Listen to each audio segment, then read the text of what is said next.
À toutes et à tous, j'espère que vous nous voyez bien et que vous nous entendez bien. N'hésitez pas, d'ailleurs, je commence d'ores et déjà à vous dire qu'il y a un chat si vous avez des problèmes de connexion. Elisa qui anime le chat, je ferai un plaisir de vous aider. Voilà, une petite introduction pour attendre patiemment que tout le monde se connecte à ce webinaire. Merci d'ailleurs d'avoir choisi de participer à ce webinaire. Nous sommes ravis aujourd'hui de parler société à mission et ce que cela signifie vraiment. C'est ce qu'on va essayer de décrypter ensemble aujourd'hui. C'est un sujet qui nous tient à cœur, car Diosolutions est société à mission depuis mars 2024. Voilà pourquoi le choix de ce sujet aujourd'hui. Je suis Hélène Noël, responsable communication et associée du groupe Diosolutions. Je suis Charles Audebrand, expert comptable et commissaire aux comptes, également associé au sein du groupe Diosolutions. Nous allons animer ce webinaire à deux voix, car nous sommes tous les deux engagés au sein de la société à mission. Et donc, vous verrez au fil du webinaire, de la conversation, que nous avons deux visions, deux retours d'expérience un peu différents. Alors, ce que nous allons retenir aujourd'hui, l'idée, ce n'est pas de vous vendre un projet, ce n'est pas de vous pousser à obtenir la qualité de société à mission. L'idée, c'est d'essayer de vous éclairer sur le sujet pour ceux qui se posent la question, pour ceux qui se sont peut-être lancés dans la démarche aujourd'hui. Donc, on va essayer de comprendre ce qu'est réellement une société à mission, au-delà du concept. Donc, on va parler du concept, on va parler un peu juridique. Puis, dans un second temps, nous allons découvrir les étapes concrètes de mise en œuvre. Donc là, l'idée, c'est de vous démontrer un peu les étapes qui peuvent se dérouler pour obtenir la qualité de société à mission, et puis surtout de vous faire un retour d'expérience. On veut que ce webinaire soit pratico-pratique tout de même. Et enfin, identifier les bénéfices, les contraintes et les facteurs de réussite. Voilà, on vous l'a dit, on est société à mission depuis mars 2024, donc on a un petit recul. Donc l'idée, c'est de vous faire un retour d'expérience depuis ces quelques mois, années, 1 an et demi en tant que société à mission. Alors, juste avant de démarrer et de partir avec Charles sur la partie descriptive de la société à mission, juste quelques mots sur pourquoi ce sujet aujourd'hui. Il nous semblait important, premièrement, d'échanger sur le sujet parce que nous sommes nous-mêmes société à mission et donc on avait envie de partager notre expérience. Ça, c'est la partie un peu Diosolutions. Et puis surtout, il nous semble que l'ensemble des acteurs, l'ensemble des parties prenantes, des attentes de ces parties prenantes qui entourent l'entreprise aujourd'hui changent, évoluent et sont de plus en plus intéressés sur les engagements réels proposés ou engagés par l'entreprise. Donc, il nous semblait important d'évoquer ce sujet-là avec vous aujourd'hui. Alors, pour comprendre ce qu'est une société à mission, revenons dans un premier temps sur sa genèse. Alors, la société à mission a été instituée par la loi Pacte de 2019. La loi Pacte, c'est une loi qui vise à simplifier la vie des entreprises, à favoriser leur croissance et également qui intègre le développement durable au cœur de leur fonctionnement. Alors, avant 2019, une entreprise était principalement pensée autour de sa performance économique. Depuis 2019, les sociétés ont la possibilité d'insérer dans leur statut une mission et des objectifs, des intérêts sociaux et ou environnementaux dans leur modèle d'affaires. L'objectif est d'encourager les entreprises à intégrer ces enjeux sociaux et environnementaux au cœur même de leur stratégie.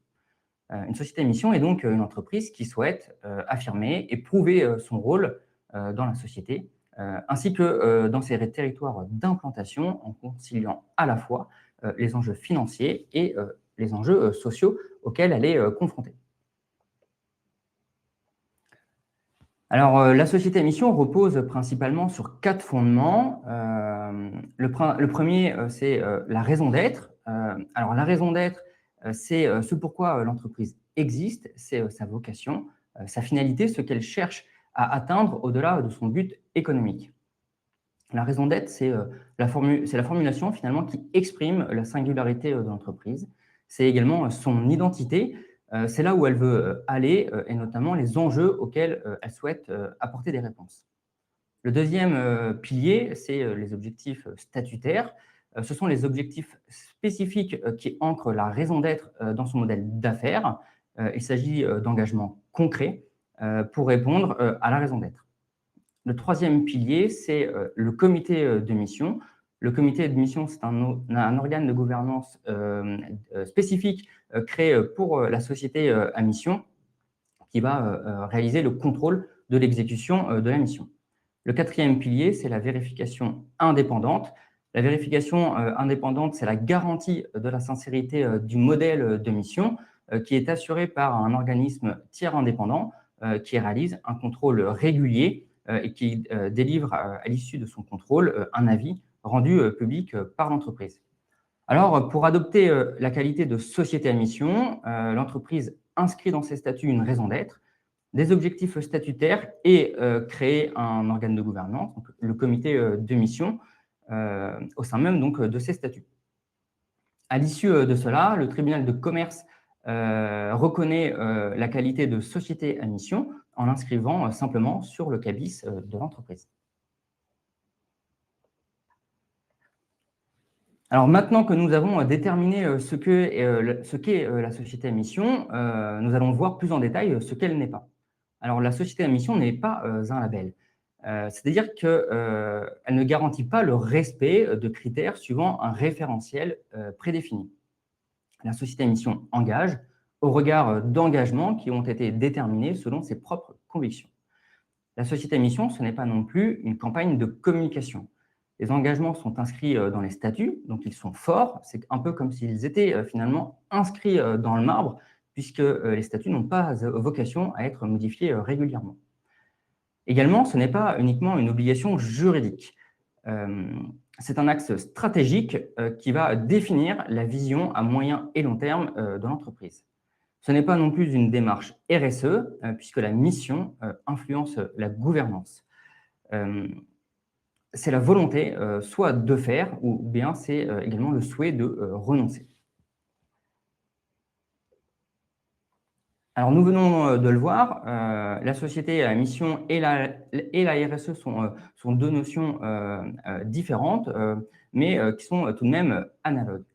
Alors, nous avons réparti selon 3 critères les différences que l'on a pu retrouver entre la RSE et la société à mission. La RSE, c'est une démarche volontaire, alors que la mission correspond à un engagement statutaire. La RSE peut évoluer librement, alors que la mission doit forcément être respectée par les engagements qui ont été pris. La RSE, elle est souvent opérationnelle, alors que la mission correspond à une gouvernance complètement stratégique. J'espère qu'avec cette présentation, vous avez un petit peu plus compris, ou en fait, vous êtes rentré un peu plus dans le sujet, dans le vif du sujet. Alors là, on a évoqué la partie un peu, on va dire, juridique, cadre structurel. Aujourd'hui, sur cette seconde session, on va rentrer un peu plus dans le vif du sujet et rentrer concrètement sur ce qu'est la société à mission quand on se l'applique. Alors, juste avant de démarrer sur ce sujet-là, on voulait vous faire un premier retour d'expérience sur le pourquoi du comment Biosolutions a franchi ce pas-là. Donc, je ne sais pas quelles sont vos motivations derrière vos écrans. Nous, la nôtre, elle était simple. On ne s'est pas réveillé un matin en se disant « Tiens, on va devenir société à mission ». Non. Nous avions des actions déjà bien ancrées. Nous sommes une société qui est bien engagée sur son territoire. On est très proche de nos associations locales. On organise des événements. On participe énormément à la vie économique de l'ensemble de nos territoires. Et donc, on avait d'ores et déjà des actions qui faisaient partie de notre quotidien. Nous, notre question, notre motivation a été celle-ci. Comment faire pour que tous ces engagements-là ne restent pas simplement une succession en fait, de bonnes intentions. Voilà. On avait vraiment envie de montrer et de démontrer nos engagements, et c'est ce qui me semble, ce que permet la société à mission aujourd'hui. Elle n'est pas là pour vous imposer des choses nouvelles, même si elle est transformative, mais elle permet surtout de vous structurer pour pouvoir être plus performant dans vos engagements. Alors, notre cheminement. Comment on est passé d'une idée, finalement, à l'obtention de la qualité à la mission et à notre premier contrôle par l'organisme tiers indépendant. Alors, je vous le redis, il y a le chat qui est à disposition. On va utiliser des termes qui sont peut-être un peu techniques. On va peut-être passer un peu vite. N'hésitez pas à nous demander de redéfinir certains termes. On y répondra à la fin du webinaire ou en cours de séance. Donc, notre cheminement, nous, on l'a construit en 8 étapes. Alors, ce ne sont pas des étapes qui sont à respecter. Ça a été notre cheminement à nous, qui nous paraît finalement un bon exemple. Après, à chacun de vivre son propre cheminement. Bon, premièrement, ça part d'une idée. Tout commence par une conviction. Alors, la conviction, ça peut être celle du dirigeant, ça peut être celle d'un collectif, d'une gouvernance, de vos collaborateurs. Ça peut être aussi une idée qui vient par la contrainte. De nombreuses entreprises aujourd'hui sont confrontées à des appels d'offres pour lesquels il faut mentionner vos engagements, vos valeurs, le respect de votre démarche RSE. Voilà, on est de plus en plus, vous êtes de plus en plus questionné par vos clients lorsque vous répondez à certains appels d'offres. Donc l'idée peut venir aussi de la contrainte. Ensuite, la deuxième étape, c'est la réflexion collective. Voilà. Aujourd'hui, il ne s'agit pas d'écrire dans les statuts et de parler juridique à ce stade-là. Il faut prendre le temps d'échanger, de partager la vision avec l'ensemble des parties prenantes de la structure et qu'on soit bien tous alignés. Donc, très souvent, cette réflexion-là se poursuit par la création d'un groupe de travail. En tout cas, nous, c'est ce que nous avons fait et je vous l'expliquerai juste après. Donc, la commission de travail, chez Dio Solutions, nous, on s'est réunis autour d'une table afin de définir ensemble la raison d'être, les objectifs statutaires et les objectifs opérationnels. Je m'explique, mais je vais rentrer un peu plus dans le vif du sujet juste après, parce que là, je vous fais une démonstration, on va dire, d'un cheminement classique. Et après, je vais vous montrer des exemples avec ce qu'on a fait pour Dio Solutions. Donc, les objectifs statutaires, Charles les a expliqués tout à l'heure. L'idée, c'est d'avoir une déclinaison en fait, de notre raison d'être en objectif statutaire.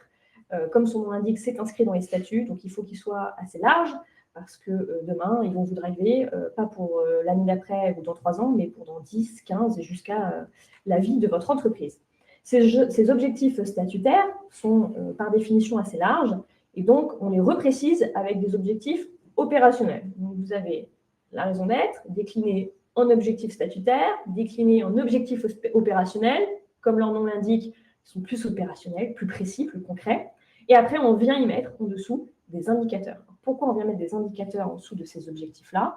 Parce qu'on le voit à la 8e étape, la société à mission, elle est engageante parce qu'elle est inscrite dans les statuts, mais elle est aussi vérifiée par un organisme tiers indépendant. Et donc, il faut bien suivre et piloter vos objectifs. Voilà. Une fois que vous avez réfléchi à tout ça, alors nous, on l'a fait en commission, mais après, voilà, les entreprises ont leur propre cheminement, eh bien, vous êtes amené à modifier vos statuts. Alors, c'est vous qui déclarez vous-même votre qualité de société à mission en intégrant un article dans vos statuts. Une fois que cet article-là est inscrit et que vous les avez déposés, eh bien, la mission commence. Et il faut la faire vivre. Et donc là, pour la faire vivre, vous avez des gouvernances qui se mettent en place. Une qui est obligatoire, le comité de mission, et une qui ne l'est pas, le comité de pilotage, mais j'y reviens juste après en vous expliquant ce que nous avons fait chez Dio Solutions. Et enfin, la dernière étape, mais ce n'est pas la dernière, parce que tous les ans, il va falloir démontrer que vous avez le contrôle de l'organisme tiers indépendant qui vient vérifier la bonne exécution de vos engagements. Grossièrement, elle vient vérifier si vous faites bien ce que vous avez dit que vous feriez. Voilà. Alors, si je prends l'exemple de Dio Solutions, je vais essayer de reprendre toutes les étapes et vous donner l'exemple de Dio Solutions. Donc, nous avons, c'est ce que je vous disais, lancé un appel à volontaires. C'est assez révélateur de notre fonctionnement. Donc, après, chacun fonctionne comme il le souhaite. Nous ne voulions pas uniquement des associés autour de la table, nous voulions des collaborateurs, des métiers différents, des sensibilités différentes. Donc, au final, 8 personnes ont rejoint cette commission, 4 associés, 4 collaborateurs. Et lorsque nous sommes arrivés à se questionner sur notre raison d'être, on a eu le sentiment qu'elle existait déjà, finalement, chez Dio. Nous avions simplement repris une ambition qui avait été verbalisée par la direction il y a quelques années, qui était celle-ci, contribuer à la création de valeur, de confiance et d'épanouissement sur notre territoire. Voilà, et donc le rôle de notre commission, de notre groupe de travail, a été de mettre du sens derrière chaque mot. Donc on y retrouve la valeur économique, mais aussi la confiance, parce que notre métier repose avant tout sur une relation durable avec nos clients et nos collaborateurs. On y retrouve l'épanouissement, mais on y retrouve surtout notre territoire. Et pour ceux qui nous connaissent, c'est quelque chose qui nous tient énormément à cœur. Ces mots n'ont pas été choisis par hasard. Par la suite, on a décliné cette raison d'être en objectifs statutaires. Donc nous avons fait le choix de conserver seulement 4 objectifs statutaires. Pourquoi seulement 4 ? Parce que nous voulions rester lisibles. Voilà. Si vous écrivez 20 engagements, vous ne pilotez plus, premièrement. Et puis deuxièmement, c'est que vous vous engagez sur 20 engagements. Voilà. Donc vous êtes également jugé par l'OTI sur ces 20 engagements. Donc, il va falloir les piloter, mettre des indicateurs et les suivre. Donc, plus vous en mettez, plus la tâche est difficile. Donc, 4 nous paraissait un bon chiffre pour nous. Voilà. Donc, très vite, on s'est rendu compte d'une chose, c'est que ces objectifs statutaires restent assez larges. On vous l'a dit pourquoi, parce qu'ils sont dans nos statuts. Donc, il faut qu'ils restent assez larges pour pouvoir finalement respecter l'ensemble de nos actions et de nos missions. Donc, par exemple, notre premier objectif est de participer activement à la vie et à la dynamique de notre territoire. C'est une belle ambition. Mais comment savoir dans 1 an ou dans 2 ans ou dans 3 ans si nous avons réellement progressé? Donc, nous avons décliné ces objectifs statutaires en objectifs opérationnels. C'est ce que je vous disais tout à l'heure. Autrement dit, on a transformé une intention en action concrète. Donc, si je reprends ce même exemple, notre objectif statutaire, qui est de participer activement à la vie de notre territoire, pour le rendre concret, nous avons défini plusieurs objectifs opérationnels, qui sont ceux-là. 1. Encourager la réalisation d'actions concrètes menées par les acteurs de notre territoire. 2. Prendre des initiatives qui contribuent au rayonnement de notre région. Et pour chacun de ces objectifs opérationnels, on a défini des indicateurs de suivi. Qu'est-ce qu'un indicateur de suivi?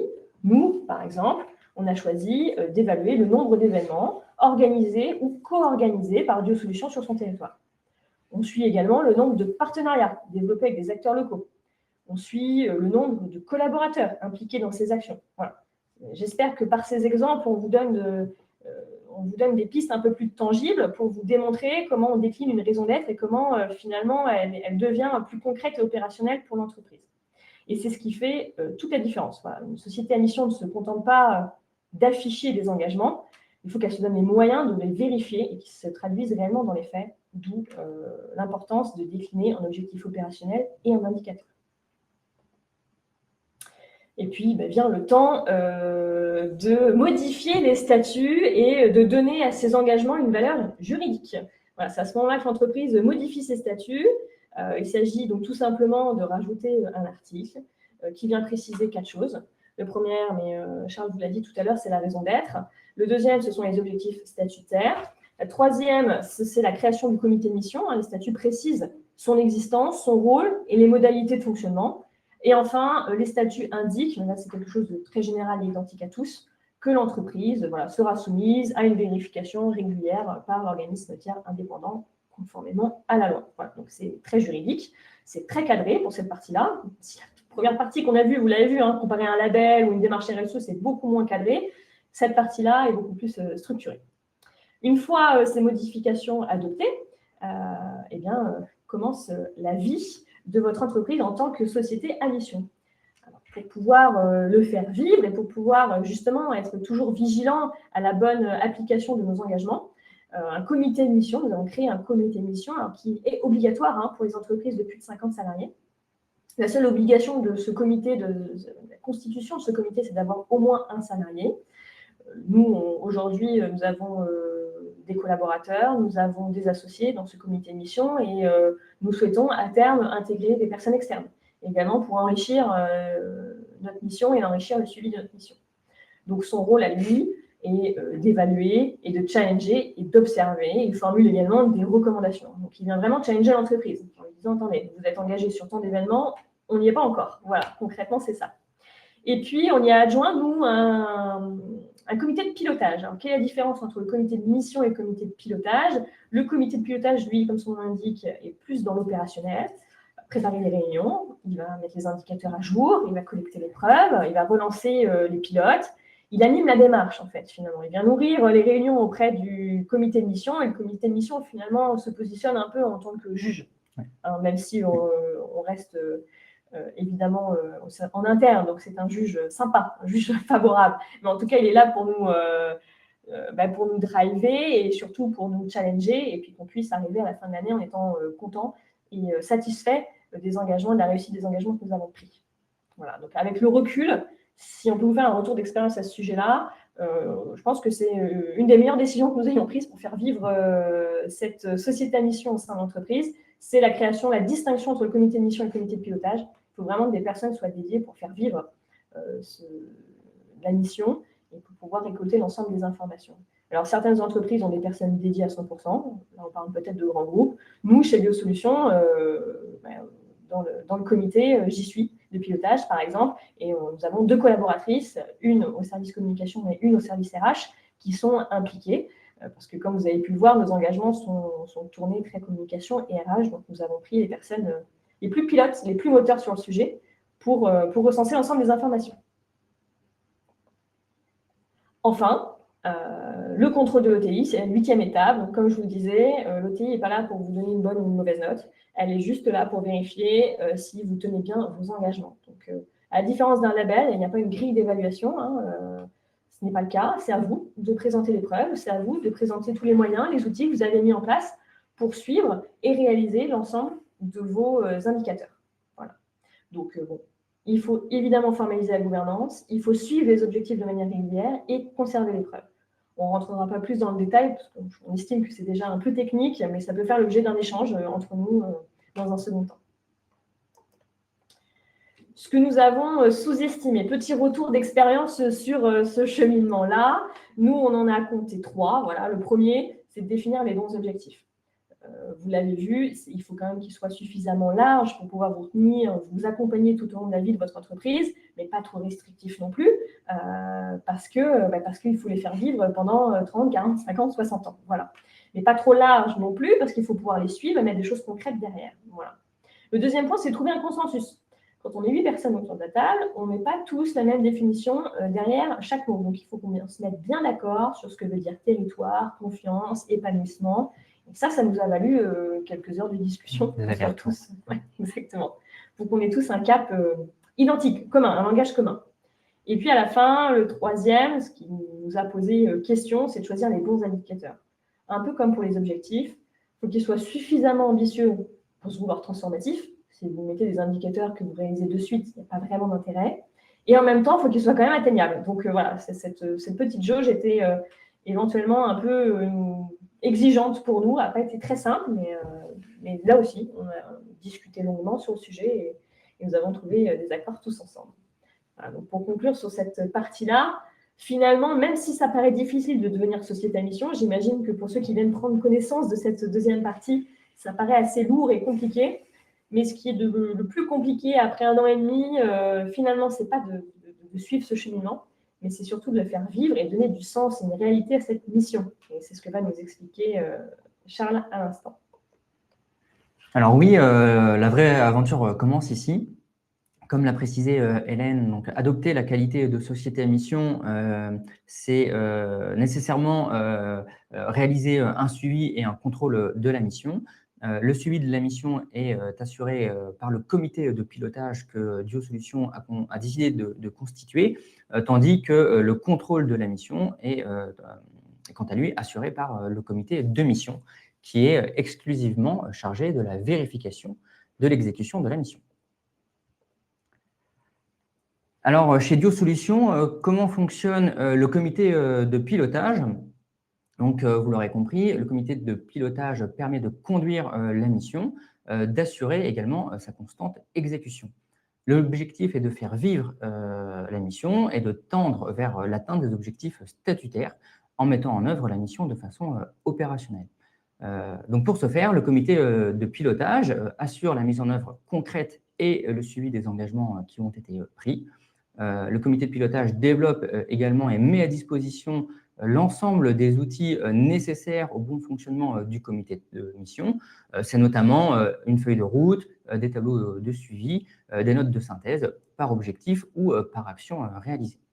Le comité de mission réalise également le reporting trimestriel et au cours de ce reporting trimestriel, le comité de mission présente un certain nombre d'indicateurs, notamment des indicateurs de mesure des actions qui permettent de garantir la réalisation effective d'une action, des indicateurs également de mesure des moyens pour apprécier les moyens qui ont été mis en œuvre à la réalisation d'une action.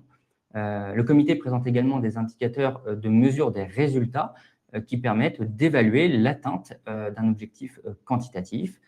Également, la présentation d'indicateurs de mesure des impacts pour juger de l'impact lié à la réalisation d'une action.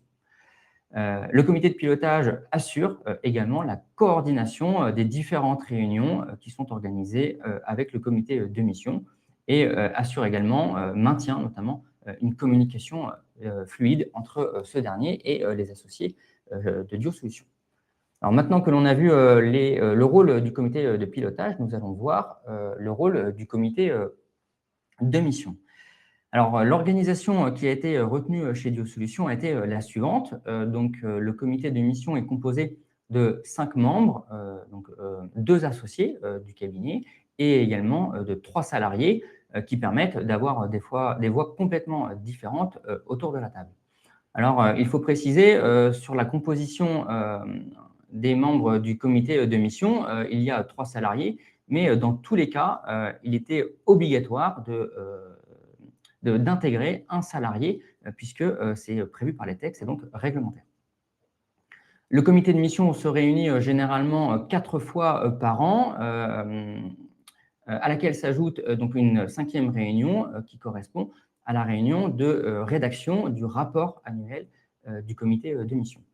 Ce rythme-là, il est plutôt optimal puisqu'il nous permet d'avoir un calendrier structuré qui nous permet de faire le bilan tout au long de l'année et également de prévoir les objectifs de l'année prochaine. Voilà, donc c'est à peu près une réunion finalement par trimestre et une 5e réunion sur la fin d'année pour la rédaction du rapport. Au cours de ces différentes réunions, le comité de mission réalise des comptes rendus systématiques, préconise un certain nombre de recommandations auprès du comité de pilotage et également, donc, comme je vous le disais, procède à la rédaction du rapport.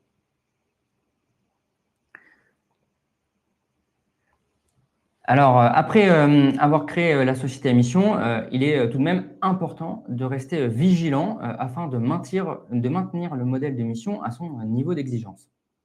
La mission, en effet, ne doit pas demeurer conceptuelle, elle doit être vécue et incarnée par chacun. Pour cela, nous avons mis en place plusieurs sources de communication de l'information. Tout d'abord, nous en parlons régulièrement en interne, au cours notamment d'entretiens avec les collaborateurs ou lors de l'onboarding. Également, nous réalisons un certain nombre de vidéos qui sont accessibles sur l'extranet et bientôt, nous réaliserons des ateliers avec les différents collaborateurs de tout le cabinet. Nous partageons également notre expérience avec les clients. Alors, c'est au cours d'événements spécifiques qui sont organisés, mais également, nous en parlons également au travers d'un article qui a été paru dans la presse et également sur les réseaux sociaux. Pour finir, en effet, nous partageons notre expérience avec vous au travers ce webinaire. En fin d'année, nous célébrons la société à mission au travers du rapport annuel qui est rédigé suite également à l'intervention de l'OTI. Alors, tout cela ne représente que des idées. Évidemment, ce n'est pas parfait, mais ça a le mérite de maintenir la société à mission vivante chez Diosolutions. Donc, leçon numéro 2, la société à mission n'est pas difficile à créer en soi, mais en revanche, elle est exigeante pour pouvoir la faire vivre au quotidien. Exactement. Et donc, on passe à la 3e partie. Voilà, on a beaucoup parlé de démarche, comité, indicateurs, contrôle. Mais finalement, une fois qu'on sait ce que c'est, qu'on a mis les mains dedans, qu'est-ce que cela a réellement changé pour Dio parce que si une société à mission ne produit aucun effet, finalement, il y a peu d'intérêt. Donc, on voulait vous présenter ce qui a réellement changé pour nous. On l'a défini en 4 catégories. La première, la stratégie. Alors, avant la société à mission, on était en capacité de prendre des décisions. Ça n'a pas révolutionné notre prise de décision chez Diosolutions. Aujourd'hui, ce qui vient nous imposer, c'est une question supplémentaire. Aujourd'hui, à chaque décision, on se demande est-ce que cette décision-là est cohérente avec notre raison d'être. Ça paraît simple, mais cette question change beaucoup de choses. Voilà, elle permet d'éviter certaines incohérences, elle permet de donner un cap. On a un langage commun, finalement, ou en tout cas, on essaye de le rendre commun le plus largement possible.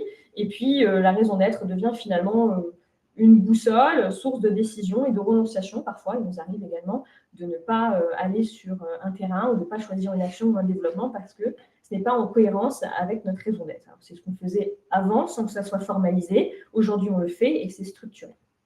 Deuxième impact, c'est sur les ressources humaines. Voilà, aujourd'hui, les candidats ne choisissent plus uniquement leur futur employeur, uniquement dans le salaire et les perspectives d'évolution. Ils choisissent aussi les entreprises dans lesquelles ils se reconnaissent. Voilà.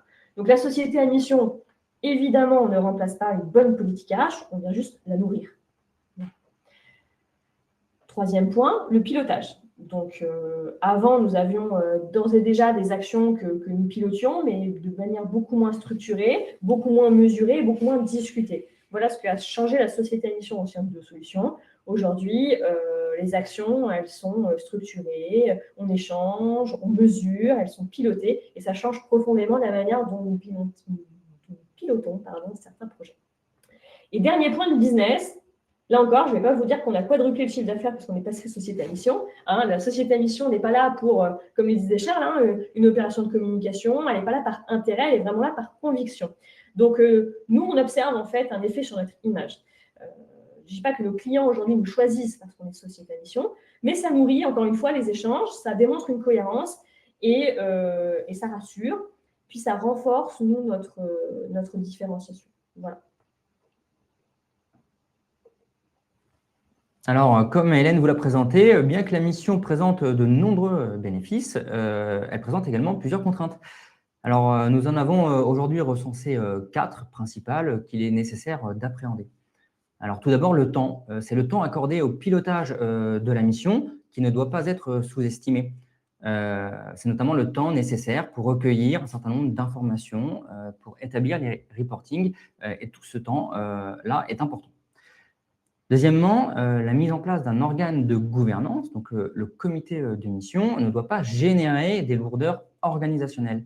Ça ne doit pas non plus compliquer ou ralentir le processus décisionnel du cabinet.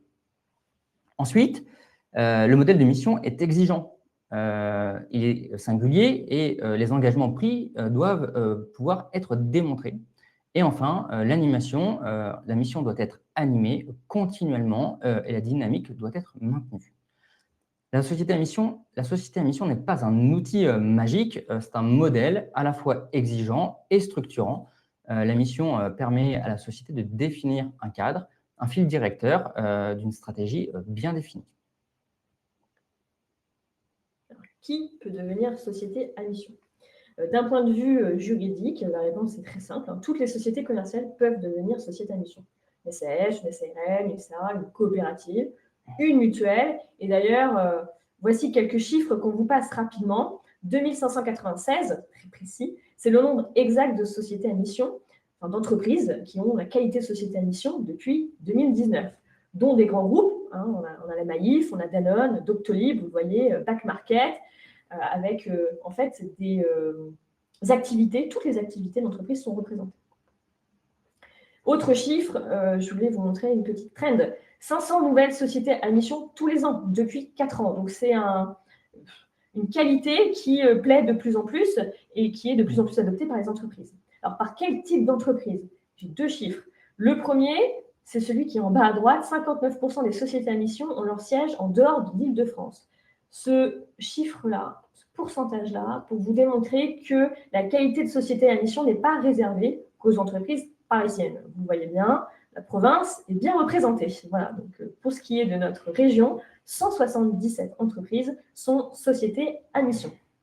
Deuxième chiffre, qui n'est pas mentionné sur PowerPoint, mais qui me semblait important, c'est 83%. 83%, c'est le nombre d'entreprises, le pourcentage d'entreprises qui sont des PME. La conclusion de ce chiffre-là, c'est de vous dire que c'est pas non plus, la qualité de société à mission n'est pas non plus réservée aux grands groupes, bien au contraire.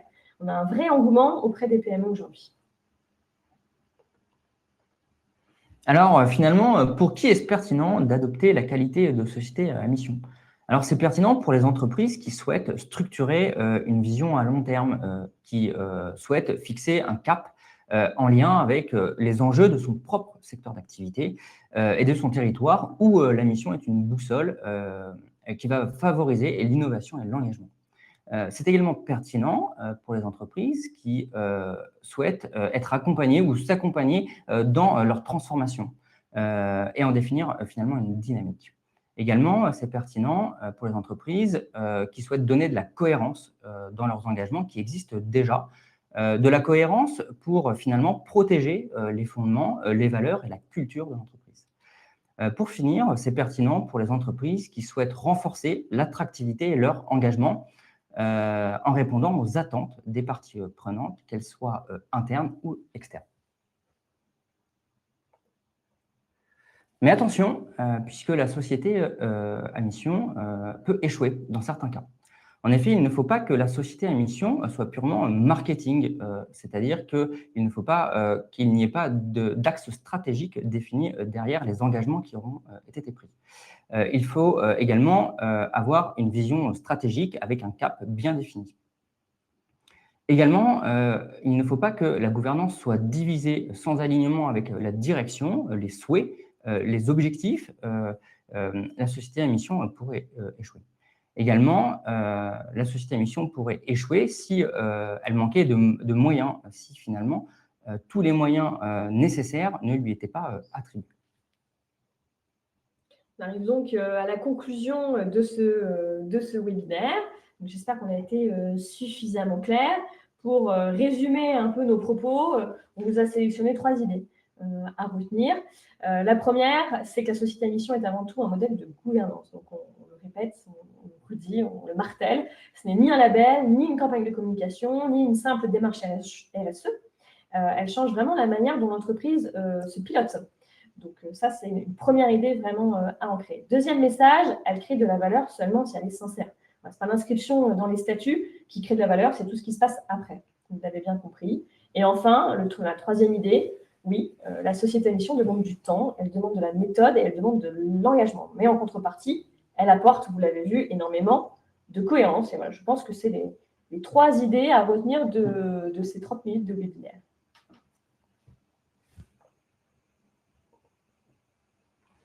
Alors finalement, comment Dio peut partager son expérience auprès de vous? Tout d'abord via ce webinaire qu'on a le plaisir d'animer, mais également en participant, si vous le souhaitez, à la construction de votre mission. C'est-à-dire participer à votre réflexion stratégique, à la définition de votre raison d'être et des objectifs statutaires qui découleront sur les engagements. Mais également, nous pouvons partager notre expérience en étant à vos côtés pour faire vivre la mission, c'est-à-dire en participant au comité donc de pilotage ou au comité de mission, en suivant les objectifs avec vous et en vous fournissant un certain nombre d'outils comme des tableaux de suivi et également en vous accompagnant lors de la préparation des contrôles de l'OTI. Oui, alors au-delà de le fait qu'on soit formé à accompagner l'entreprise vers la mission par la communauté des entreprises à mission. Donc, Charles et moi avons suivi cette formation-là. C'est ce qui nous rend peut-être crédibles aujourd'hui pour vous évoquer le sujet. Le deuxième sujet important, c'est qu'on est dans l'opérationnel aussi au sein de notre entreprise. Alors, on ne l'a pas spécifié au départ parce qu'on n'avait pas défini forcément les termes ensemble, mais Charles est président du comité de mission. Donc, lui, il est dans la partie gouvernance, évaluation, challenger, etc. Et moi-même, je suis dans le comité de pilotage. Donc, suivi des indicateurs, collecte des preuves, animation des réunions. Voilà, donc, on est tous les deux parties prenantes.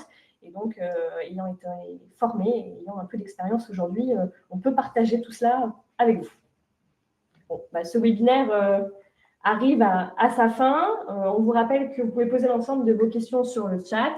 Je regardais un petit peu, je suivais pendant ce webinaire, je n'ai pas vu forcément de questions posées. Super, c'est qu'on a été extrêmement clair.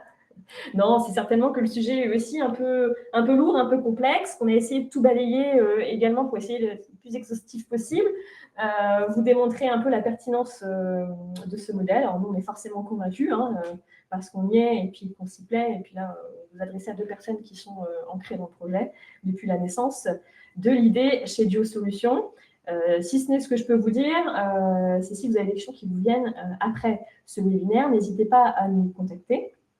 Nous nous ferons un plaisir d'échanger, au-delà de participer à vos comités ou à vos groupes de travail. Juste un échange téléphonique, ça fait du bien. On a appelé quelques entreprises afin de nous épauler, nous aiguiller également. On s'est beaucoup appuyé sur, on ne l'a pas dit, mais sur l'organisme tiers indépendant. Oui, des formations professionnelles obligent en tant que cabinet comptable et commissaire aux comptes. On s'est appuyé sur notre commissaire aux comptes pour la société à mission afin de savoir si on partait dans la bonne direction, valider un peu les orientations. Alors certes, ils ne sont pas conseils, ce n'est pas du tout leur objectif, bien au contraire, ils sont là pour évaluer. Mais par contre, vous avez quand même une certaine possibilité d'échange pour savoir si vous allez dans la bonne direction. Et quand on travaille main dans la main, c'est toujours plus agréable. Donc, n'hésitez pas à échanger avec nous. Ça a été très important pour nous d'avoir des retours d'expérience. Donc, on serait un plaisir de vous en faire également. De vous accompagner. Et de vous accompagner. Bon. Je vois qu'il y a peut-être une question qui est en train de se poser, donc on va juste patienter le temps qu'elle soit rédigée. Peut-être aussi la question qui a été posée, vous savez, quand vous êtes inscrit, quand vous vous êtes inscrit au webinaire, on vous a demandé d'ores et déjà si vous aviez des questions au préalable. Donc, évidemment, on vous a demandé, on va y répondre et on les a préparées. Voilà. Il y avait une des questions, c'était qu'est-ce que la société à mission? J'espère qu'on y a répondu. Dites-nous en commentaire. Et la deuxième question, c'était, je pense l'avoir compris comme ça, hein, on pense l'avoir bien traduite, mais vous nous direz, qu'est-ce que ça change pour nous, clients? Donc, j'imagine que c'était pour dire, voilà, en tant que client de Diosolutions, qu'est-ce que ça change que Diosolutions soit société à mission? Alors, c'est sûr que plus généralement, si je sors un peu du cadre de société à mission, pour certaines entreprises, c'est pas que ça va devenir une obligation, mais sur les réponses d'appel d'offres, je faisais référence à ça tout à l'heure, pour des réponses d'appel d'offres, il est maintenant obligatoire de démontrer les engagements de l'entreprise, de par sa démarche RSE, de par ses valeurs, par ses labels, par sa qualité de société à mission. Donc, les clients, ou en tout cas les entreprises qui fonctionnent avec d'appels d'offres, c'est de plus en plus demandé. Et voilà, donc c'est pour ça qu'on voulait vous présenter aussi ce sujet. Pour nous, pour nos clients de Biosolutions, effectivement, ça ne change pas leur vie. La seule chose, c'est qu'aujourd'hui, ils peuvent lire clairement les engagements de leur cabinet comptable. Voilà. Sur notre site internet, vous avez une page dédiée sur l'ensemble de nos engagements et on est complètement transparent car notre rapport est en ligne, est téléchargeable et consultable. Donc aujourd'hui, vous pouvez aller voir ce que fait votre cabinet comptable au-delà des rapports, des bilans, des fiches de paye ou du juridique qu'on peut vous proposer au quotidien ou du conseil qu'on peut également vous délivrer. Voilà, donc voilà ce que ça change. Nous, ce qu'on pense, réellement, on est intimement convaincus qu'aujourd'hui, une société ne peut pas juste faire remplir son objectif économique. On est bien présent sur notre territoire. On a aussi, du coup, une fonction, un devoir vis-à-vis de ce territoire-là. Et donc, ce qui nous anime aujourd'hui, et c'est ce qu'on pense qui fait la différence aussi, voilà, pour un client qui se dit, tiens, mon cabinet comptable, certes, c'est un comptable, mais également, il investit sur son territoire. Alors, on pense que ça fait un peu la différence. Après, si ça ne le fait pas, on est intimement convaincu de ce qu'on fait aujourd'hui. On ne le fait pas forcément non plus pour les autres. C'est ce qu'on vous disait également au début. On le fait par conviction, pas forcément par intérêt. Charles, si tu veux peut-être… Oui, alors nous avons une question de Gérard. Vous reconnaissez des instances supplémentaires? Y a-t-il des instances existantes supprimées ou allégées? Vous reconnaissez des instances supplémentaires, c'est-à-dire les gouvernances que l'on a créées au sein du cabinet pour pouvoir faire vivre des instances existantes supprimées ou allégées. Si c'est dans ce… N'hésitez pas, Gérard, à préciser dans le chat. Oui, tout à fait. Alors, si c'est en effet le sens de votre question, alors nous, chez Biosolutions, donc, on a fait le choix d'avoir deux instances, donc deux comités, le comité de pilotage et le comité de mission. Donc, le comité de pilotage dédié au suivi de la mission et le comité de mission au contrôle de l'exécution de cette mission-là. Dans chacun de ces deux comités-là, on a fait le choix de ne pas surcharger ces deux comités-là, puisque le comité de pilotage est composé de 2 membres, plus Hélène en tant que manager, et le comité de mission, lui, n'est composé que de 5 membres. Voilà. Donc, c'était plutôt un choix aujourd'hui de ne pas surcharger et finalement d'avoir des relations assez légères entre les membres et également entre les différents comités. Voilà, je ne sais pas si ça répond tout à fait à votre question. Si je peux préciser, peut-être ça ne vient pas remplacer une instance d'ores et déjà présente. C'est vraiment une gouvernance supplémentaire qui fait le lien entre la direction, le CSE, si vous avez un CSE, et vos collaborateurs, et l'organisme tiers indépendant. Après, nous, ce qu'on s'est rajouté, c'est le comité de pilotage. C'est ce que disait Charles. Ça, ce n'est pas une obligation. Le comité de mission est une obligation, le comité de pilotage n'en est pas un. Et nous, ça nous a permis, en fait, si vous voulez, on ne l'a pas vu comme une surcharge. On l'a vu au contraire comme quelque chose d'aidant, un lien, exactement. Parce que finalement, le comité de mission aurait réclamé l'épreuve, aurait réclamé le suivi des indicateurs aux pilotes. Voilà. Et aujourd'hui, sur nos engagements chez Biosolutions, les pilotes, c'est globalement le service communication et le service RH. Donc, on s'est dit 2 choses. Un, est-ce qu'on fait intégrer, on propose, c'est toujours sur la base du volontariat, au service communication, au service RH, de dédier une personne sur le sujet qui va venir assister aux réunions, ou alors on ne construit pas de comité de pilotage, mais par contre, on va quand même leur demander les informations. Donc, on s'était dit que ça allait être un vrai gain de temps d'organiser ce comité parce qu'elles allaient pouvoir être partie prenante et pas seulement exécutantes ou à la demande d'éléments du comité de mission. Voilà. On avait souhaité les intégrer pour qu'elles soient partie prenante.